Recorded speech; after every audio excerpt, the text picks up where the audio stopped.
Hi everyone, Sean Hall here, CEO of human performance company EnergyX. Now today's topic could not be more timely. We're going to be looking at how you avoid burnout by increasing the skill that we call energy intelligence. Now before we get into that, I just want to make sure that we're all in the room to get the most out of this next 30 minutes that we have together. Because life is very distracting. We've got lots going on. We're very busy. You might have a lot on your mind. So let's make sure that we are here right now to get the most out of that by using a simple mindfulness practice to get present.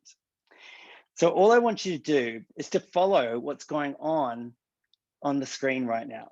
So wherever you are, if you're standing like me, anchor yourself. If you're seated, sit purposefully, push your butt back, lift your chest up, straighten your back. Now take a deep breath in and breathe into your belly, then hold for 4. Now exhale and hold for 4. Let's do that again. Right into the belly this time. Breathe in and hold. Exhale and hold. Now this is a mindfulness technique that we're doing called box or square breathing. And it's used by everyone from the paramilitary to elite athletes for those moments where they might feel overwhelmed or distracted or stressed. Because what we're doing right now is we're getting out of our heads and we're getting into our bodies. And that simple strategy is going to calm your parasympathetic nervous system and light up your brain, ready to take in everything that we're about to do. We just did that 5 times, 90 seconds. And you can feel the difference. All right, we're ready to go. Let's get into this. Now, today we're going to challenge a couple of the sacred cows that are out there. The 2 that I want to challenge, the first is around the way that we're approaching resilience. Now, my favorite definition of resilience is that it's simply the ability to get punched in the face over and over again. And who enjoys that, right? Unless you're a professional boxer, even they don't enjoy it, right? So we need to move beyond that, right? Sort of like resilience 2.0, and we're going to talk about that, to move into being anti-burnout, right? To deal with these times of uncertainty and change that we know aren't going away anytime soon. And the second sacred cow that I want to challenge is that only a few of us can be high potential talent. I honestly believe that we can all be high potential, and I'm going to show you why I believe that very soon. I'm going to show you data that even shows and proves that this is possible. So when we think about that, it's not just about attracting and retaining or developing high potential talent. It means that if you're watching this right now, it's about you becoming high potential, high performing, and sustaining your performance for an extended period of time. So really be able to excel in times of change like we're experiencing today. So hopefully you're with me to challenge a couple of these sacred cows. Now, I was actually quite excited to be joining you here today because I've got my own little call center story that I want to share with you. And so to do that, I'm just going to let Magda actually introduce the topic for me. At Telstra, we've been listening and we're starting something new. It's our personal service commitment, and people like me are going to make it famous. So now we're making it easier to get back in touch with the person you spoke to. And it's not just here, it's in-store, online and on the road, because at Telstra, we care about our customers. Oh. And we want to be famous for it.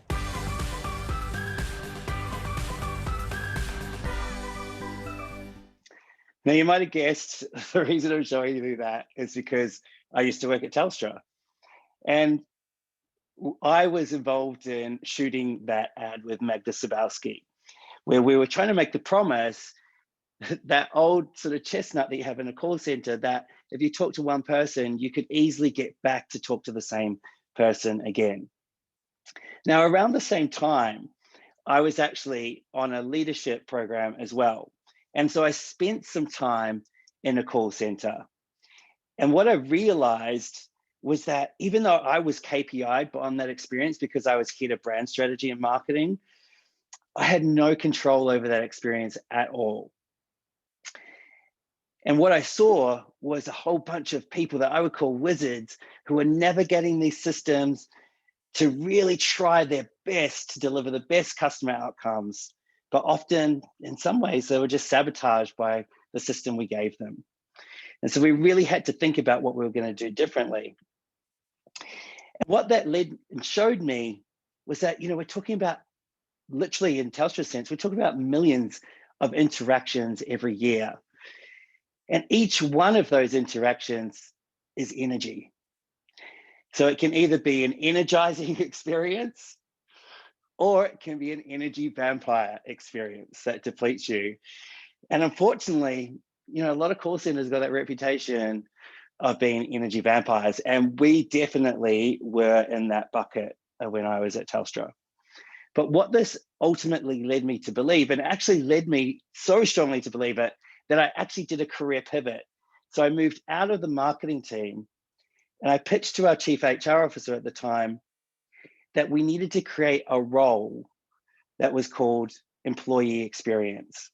And I wanted to lead that, of course, because ultimately what I came to believe is that every single thing that you do from an employee experience point of view turns up in your customer experience. So what that means is that your customer experience is ultimately a product of your employee experience. And so what we needed to do was to find both those customer experience and employee experience energy vampires in the business. And those were the places we needed to fix. And so often you'd find that when there was a depletion or energy vampire in the employee experience, that was leading to the same sort of energy turning up in our customer experience as well. Now, often when we look at call centers, we focus on measuring capacity, right? Which is often about volume. But today I want us to reframe that. And I want us to really focus on human capacity, which is essentially about the quantity and quality of energy that we have to live our lives, to turn up as the best version of ourselves to the people we care about the most, and ultimately to do work that we're proud of, right? Create experiences that we're proud of. So I'm going to take you on a little journey around human capacity. Now, the reason for this is, as we talked about, most of us, due to COVID, well, actually even pre-COVID, we saw this. There was epidemics of burnout pre-COVID. There were epidemics of depression and anxiety. And all of those are symptoms that show that most of us have diminished capacity. And this is something that is not going to change overnight. The thing that we have to understand is how much is that capacity diminished by? And then what do we do about it next? What are the things that are creating that your capacity to be diminished in the first place? So I'm going to get you to make this really personal just for a second. So all I want you to do is just write down in your notebook right now the answer to this question. So how many of the last 10 days did you feel that you had enough energy for what matters to you? Right? Just go with what your gut and your heart feels. Don't try and overthink it, right? How many of the last 10 days did you feel that you had enough energy for what matters? Now, we have asked that question to over 8,000 professionals in Australia and around the globe, in organizations like Deloitte, Telstra, obviously, Amazon, Unilever, big corporations that you would be very familiar with. And the answers might surprise you. And you'll compare this to your own answer. But before we get there, I guess I want to share with you just why I care about this so much. So what you see on the screen right now is an X, which is at a location on the corner of Market Street and Castlereagh Street in the Sydney CBD. Now, when I was leading the brand transformation of Telstra, that was impacting 16 million customers. and about 80,000 employees and partners for a $9 billion brand. This was an incredible moment in my career and one I didn't want to fail at. I worked myself so hard. I loved my job so much that I was making some poor decisions. And ultimately, those poor decisions led me to be where this X is, in the fancy men's accessories part of David Jones. Now, that was a bit unusual to me for a couple of reasons. First is I don't tend to buy $1,000 man bags or even $200 pocket squares. As you can see, I don't even like to really wear sleeves. Now, the second reason that was unusual was because I had no idea how I got there. If another customer had seen me, they would have thought I looked a bit dazed and confused. But on the inside, I was feeling all sorts of crazy. My heart was racing, my mind was racing, I was physically shaking. And this is really a tipping point for me. Now, I've come to call that experience an energy crisis. And the reason I did that was because when I was looking for resources to help me get well again, everything around men's mental health focused on the extremes. So suicide, depression, anxiety, addiction. I didn't have any of those things. I was just so severely depleted, nothing left in my batteries, nothing left in my tank, severely burned out. And so since then, I've actually looked at the ways to make myself well again. And we've now worked with over 10,000 people across all those big brands that I talked about to help them build the skills that they need to be at their energized best. Now, what this has led us to find is that there's this interesting paradox around performance. The first part of this paradox is that, and this makes sense, right? There's no intelligence without energy. If you think about the intelligence that you need in your organization, it's really hard to build intelligence, to learn skills, build new capability when we're tired, depleted, stressed, anxious, burned out. And then we also know that with many of the skills that are required, we perform those in a substandard way. I'll be nice, in a substandard way when we're depleted. Our emotional intelligence is affected. We might not collaborate. We'll be blinkered when it comes to creativity. We're just not turning up as the best version of ourselves. Because remember, again, we can only achieve what we've got energy for. And so you've got a depleted workforce that's going to have an impact on your customers as well. So what's the paradox? Well, the paradox is that there's actually no energy without intelligence either, right? So we need to learn these skills. We need to build our energy intelligence in order, right, to power our other forms of intelligence as well. So just think about that. There's no intelligence without energy, but then there's no energy without intelligence. And that's what we're here to learn.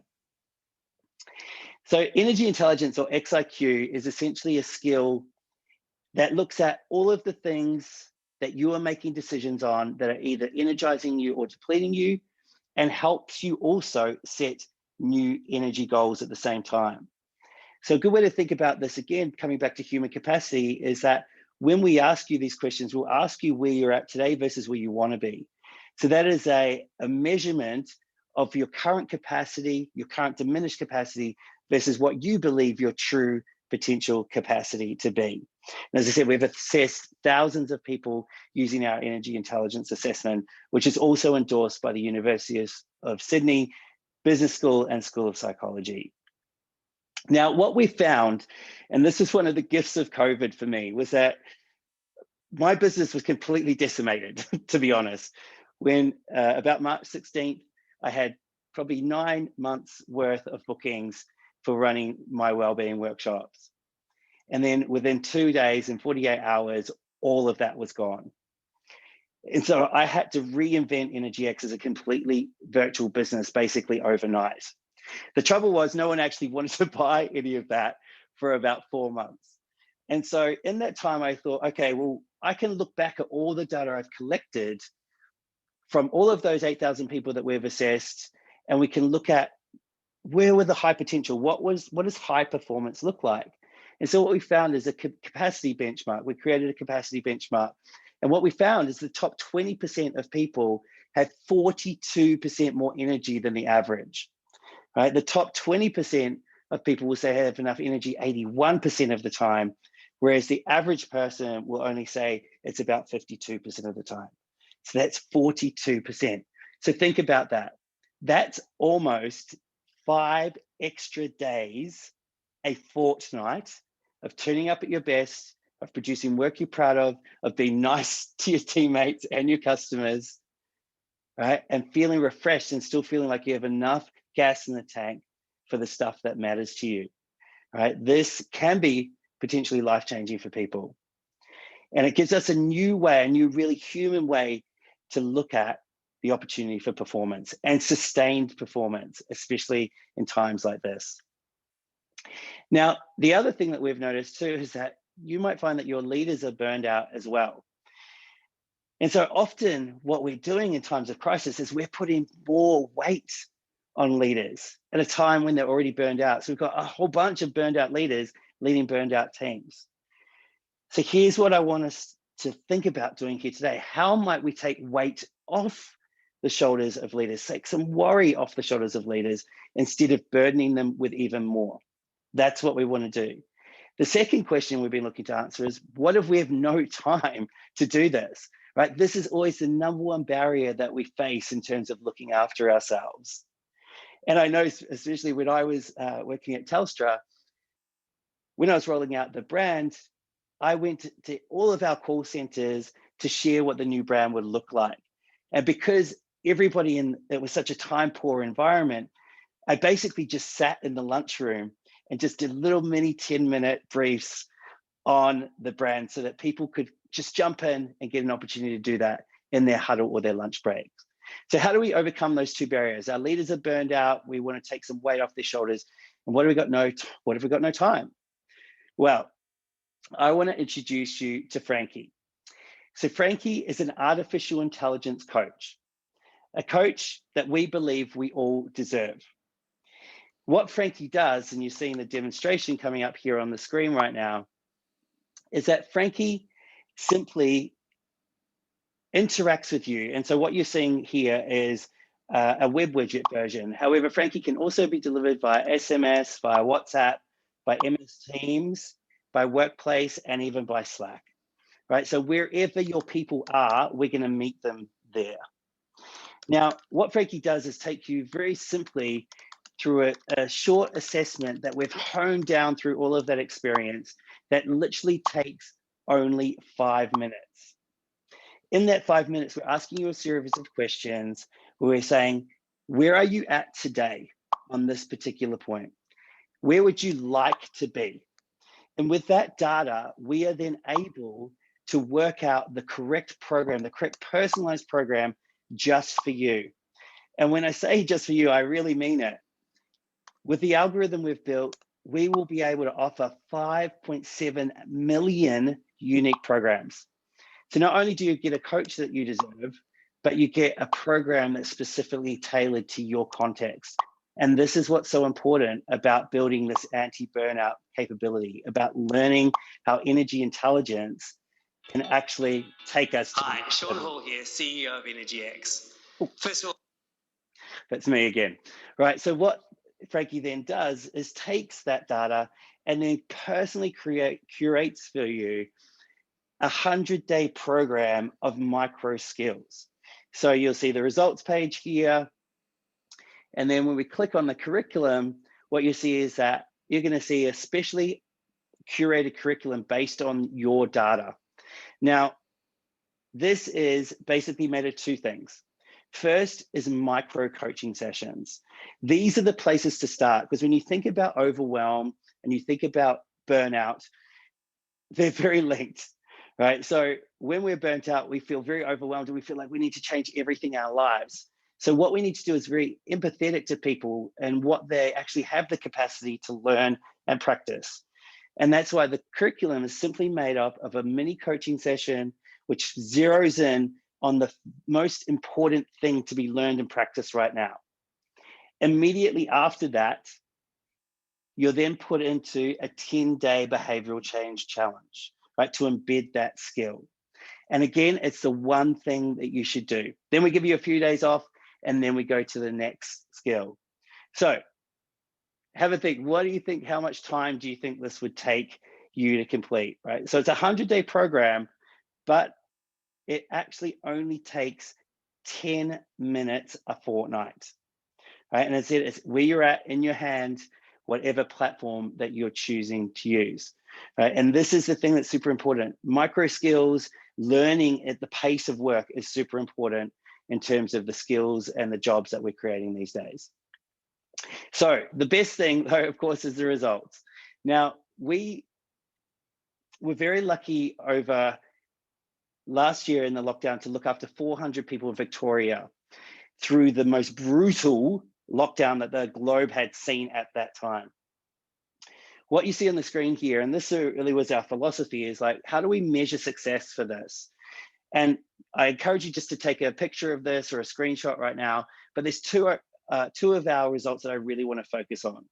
The first is we were able to almost triple the number of high potential or high performing employees. So at the start of this program, just under 9% of the employees met those high performance benchmarks around capacity.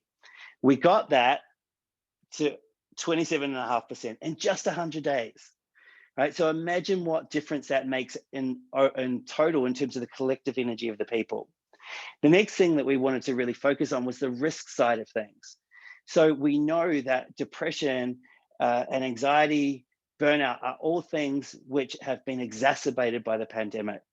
And what we said is, despite that brutal lockdown, we were able to hugely increase the number of employees that had zero warning signs around depression when we used the World Health Organization Wellbeing Index as a measure of vulnerability. And they were also able to reduce the number of employees that were seen to be at risk of depression from 70% to just 33%. Again, just in 100 days. So my friends, if you're a leader, this is what you can do for your people. What I really believe is that how we take the weight off the shoulders of leaders is by helping their teams take more responsibility for their personal performance. And that's what Frankie's there to do. It's a personalized, tailored experience to make sure and hold people accountable to looking after themselves. But importantly, because that program is as unique as them. The second thing is we're removing that barrier around time by keeping it to micro skills, 10 minutes a fortnight. And we just show the types of results that are possible when you do this. So if you are a leader that wants to be anti-burnout yourself first, but also wants to leave your people better than you found them, this approach is designed just for you. So thank you so much for having me this morning. The best time to have more energy is right now. So hopefully you're feeling a bit energized by the potential there. If you've got any questions, please feel free to contact me on the details on the screen. I hope to see you very soon.